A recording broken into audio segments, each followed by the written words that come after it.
আমার নাম হালিমা। বাবা মার অনেক আদরের মেয়ে ছিলাম। ভালো ঘর দেখে আমাকে বিয়ে দেওয়া হলো। আমরা ছিলাম 3 বোন 3 ভাই। আমার স্বামী আমাকে টাকার জন্য বিয়ে করেছিল। আমার স্বামী ছিল অনেক খারাপ একটা মানুষ। বিয়ের 1 মাস যেতে না যেতেই সে আমার উপর অনেক অত্যাচার শুরু করে। আমি সব মুখ বুজে সহ্য করতে লাগলাম, কারণ বাবা মা জানতে পারলে অনেক কষ্ট পাবে। এভাবে 1 বছর দেখতে দেখতে চলে যায়।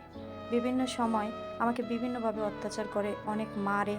একদিন যখন আমার বাবার কাছে এসব কথা যায়, তখন তিনি ভাবেন মেয়েটার জীবনটা নষ্ট হয়ে গেল। তখন আমার বাবা আমার স্বামীকে 50,000 টাকা দেয়। কিছুদিন পর আমার পেটে বাচ্চা আসে। এতে আমার স্বামী খুশি হলো না। সে অন্য মেয়েকে বিয়ে করার জন্য 3 মাসের অন্তঃসত্ত্বা আমাকে তালাক দিয়ে দেয়। আমি বাবার বাড়ি এসে পড়ি। 6 মাস পর আমার একটা ফুটফুটে মেয়ে সন্তান হয়।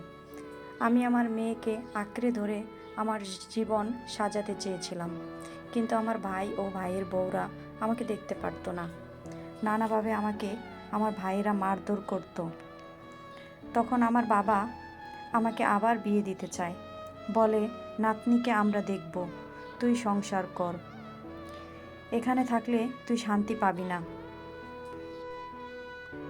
আমার ভাইয়েরা এতই খারাপ ছিল যে বাবার কথাও শুনতো না। এদিকে বিবাহিতা ও সন্তান আছে বলে কেউ আমাকে বিয়ে করতে রাজি হয় না। দেখতে দেখতে 10টা বছর পার হয়ে গেছে। আমার মেয়ে এখন ক্লাস 4-এ পড়ে। আমার মেয়ে আমার কষ্ট সহ্য করতে পারে না। বলে, মা তুমি আবার বিয়ে করো, মামারা আমাকে দেখবে।